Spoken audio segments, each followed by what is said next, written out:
Nunca creí que leer un archivo que llevaba años archivado me iba a poner una marca en la espalda, pero eso fue exactamente lo que pasó. Todo empezó cuando encontré un mensaje anónimo en la bandeja de entrada de mi correo del periódico.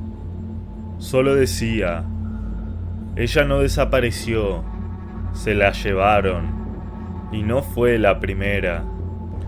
No había nombres, no había detalles, pero sí un archivo adjunto.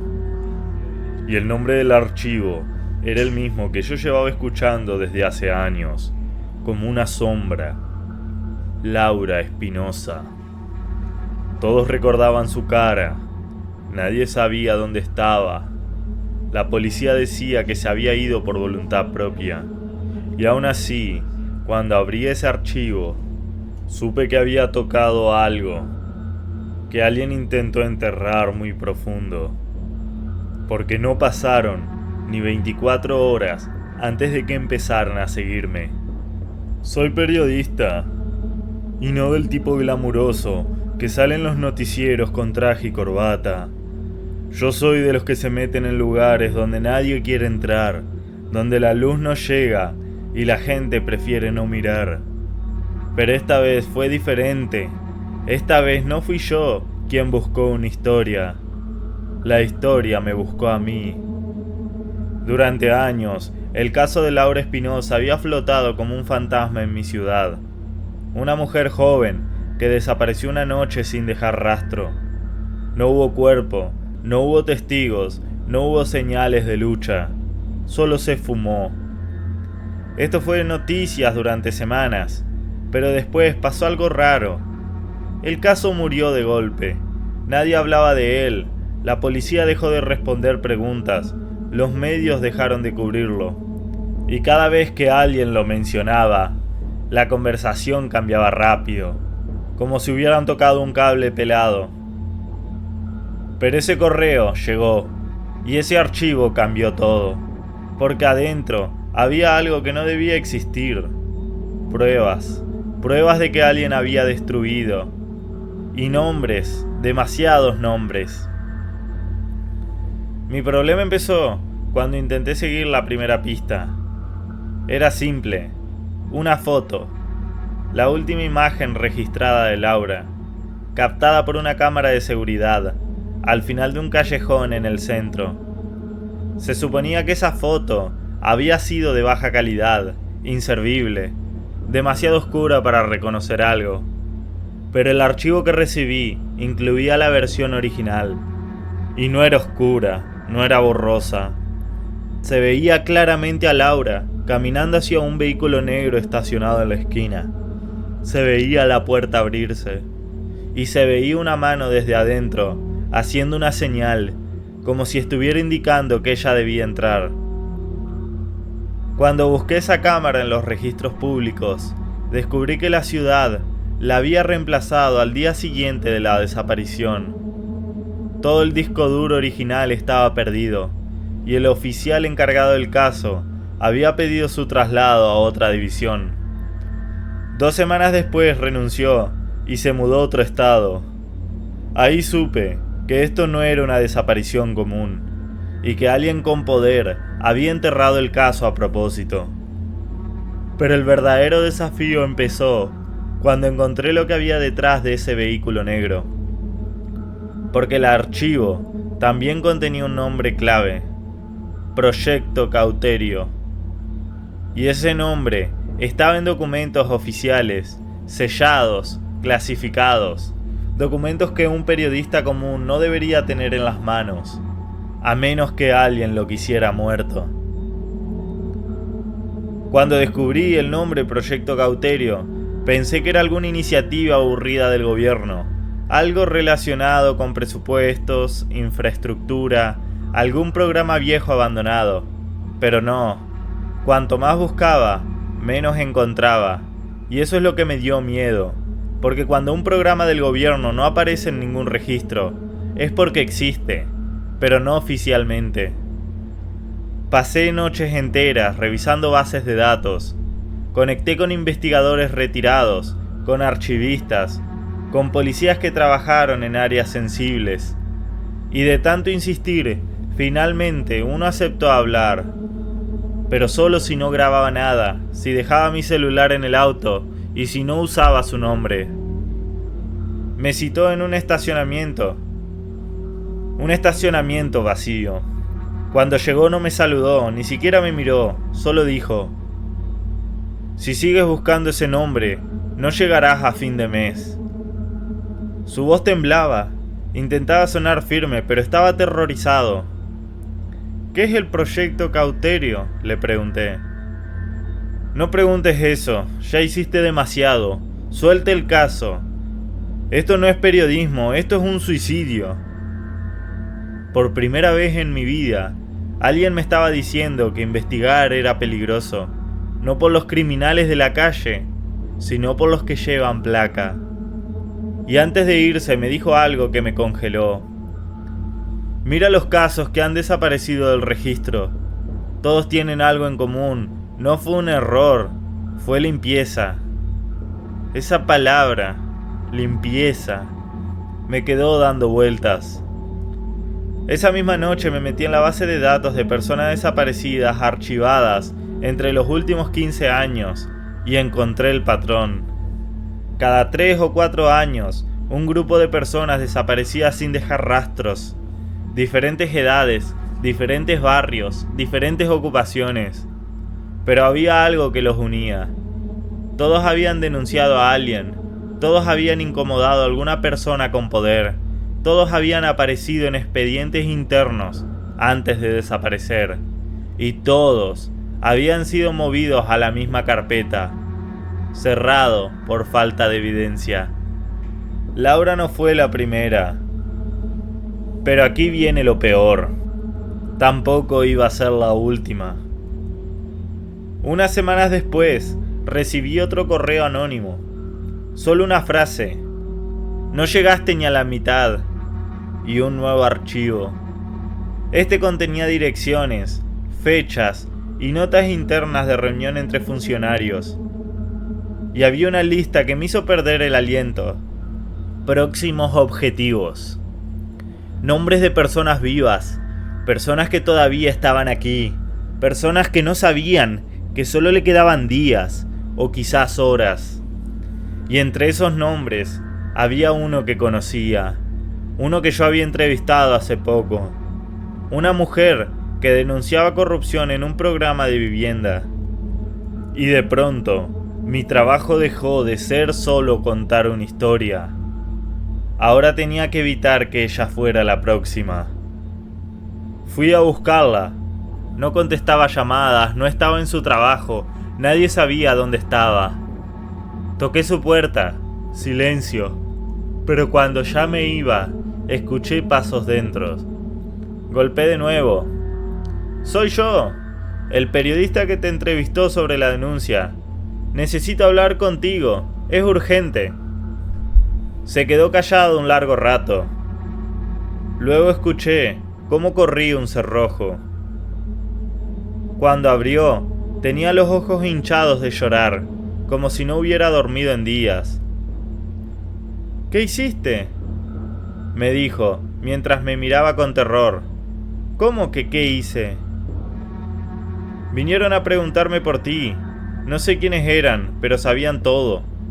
¿Dónde trabajo? ¿Dónde vive mi familia? Me dijeron que te mantuviera lejos. Tú estás en peligro, le dije. Lo sé, pero tú también. Intenté explicarle lo que había descubierto. Intenté mostrarle la lista, los documentos, las fechas, pero antes de que pudiera terminar, se escuchó un motor detenerse afuera. Ella se congeló. Es el mismo carro de ayer. Miré por la ventana. Un vehículo negro, sin placas visibles, como el de la foto de Laura. Tomé su mano y le dije que recogiera lo básico. Teníamos que salir por la puerta trasera. No era momento de dudar, porque ahora entendía algo. No estaban silenciando solo casos. Estaban silenciando a cualquiera que se acercara demasiado, incluyéndonos. Dejamos la ciudad por esa noche. Conduje por carreteras secundarias. Ella seguía revisando por la ventana cada 2 minutos. No confiaba en nadie. Yo tampoco. Paramos en un motel viejo apartado. Ahí en la tibia luz amarillenta de un foco que parpadeaba. Por fin me contó la verdad completa.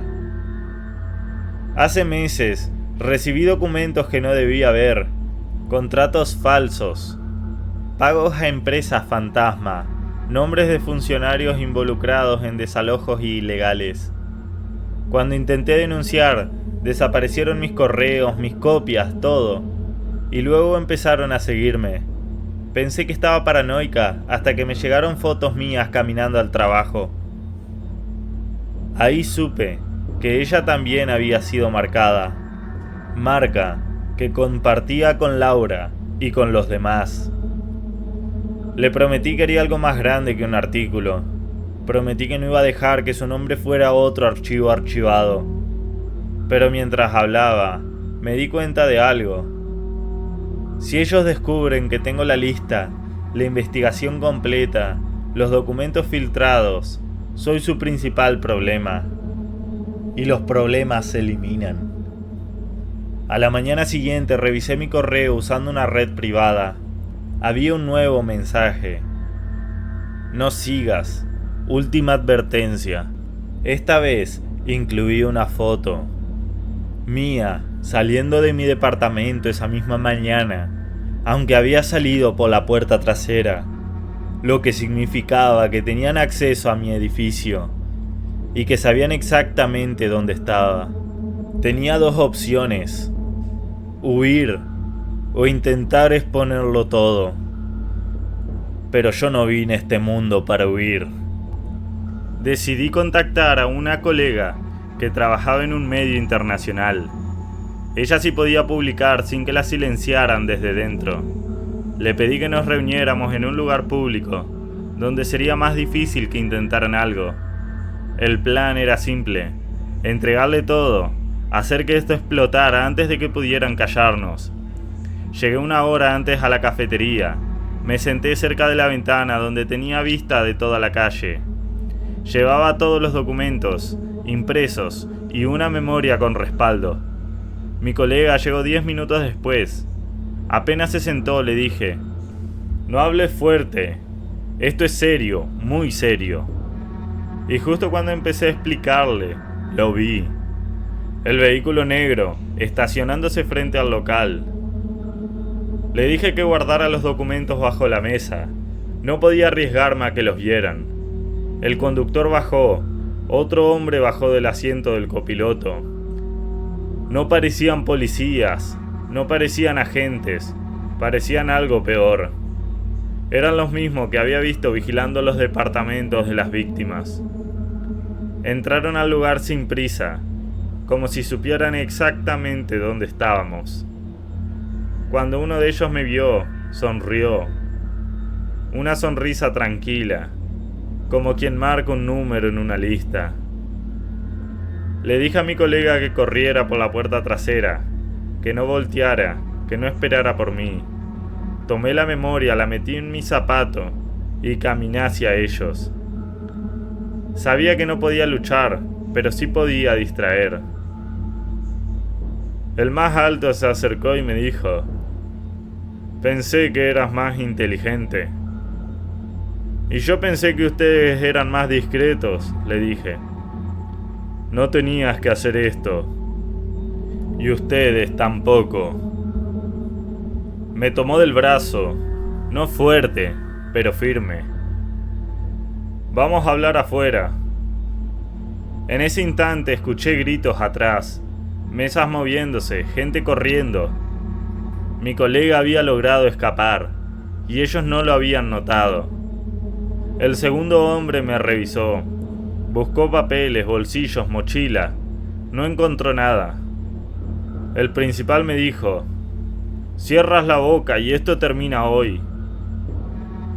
Ya no se puede cerrar. Ya empezó. Su mirada cambió. Ya no intentaba convencerme. Ya había decidido. Pero entonces sonó una sirena. Una patrulla dobló la esquina. Los hombres se tensaron. No podían arriesgarse a hacer algo en público. Me soltaron. El más alto dijo: última oportunidad, no vuelvas a escribir sobre esto.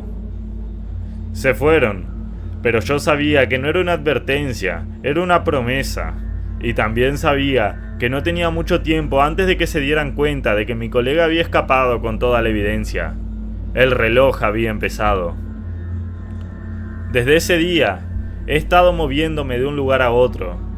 No duermo 2 noches seguidas en el mismo sitio. Cambié todos mis dispositivos, mis rutas, mis rutinas. Mi colega logró publicar una parte de la investigación, pero no todo. Todavía hay documentos que solo yo tengo. Documentos que pueden derrumbar una red completa de corrupción. Y aquí es donde todo se vuelve más oscuro.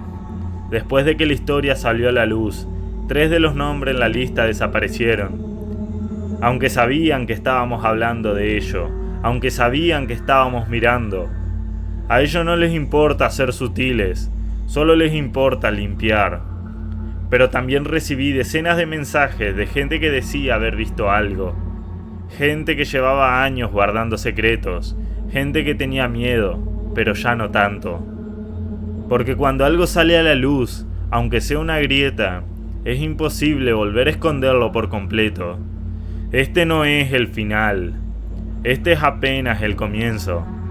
El proyecto Cauterio no era un nombre clave, era una advertencia, un nombre escogido por lo que hacen: borrar, quemar, cauterizar y eliminar cualquier rastro de lo que no les conviene. Y si estás viendo este video, quiero que entiendas algo. No estoy contando una historia vieja, no estoy hablando de fantasmas, estoy hablando de personas reales, que siguen operando, personas que hoy están eligiendo a sus próximas víctimas, y que no esperan que alguien como yo apareciera en su camino. No sé cuánto tiempo tenga, no sé cuánto pueda seguir, pero hasta que no exponga todo, hasta que no caiga el último de ellos, no pienso parar, porque esto no se trata solo de Laura, ni de los que ya desaparecieron. Se trata de los que aún podemos salvar. Si quieres escuchar el final de esta historia, suscríbete y estate atento a la parte 2.